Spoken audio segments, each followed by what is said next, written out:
Проверила, можно кушать, да?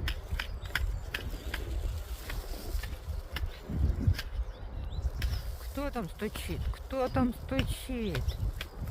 Что за дятел стучит? Ну, не дают спокойно поесть. Стучат и стучат, да? Да ты моя маленькая.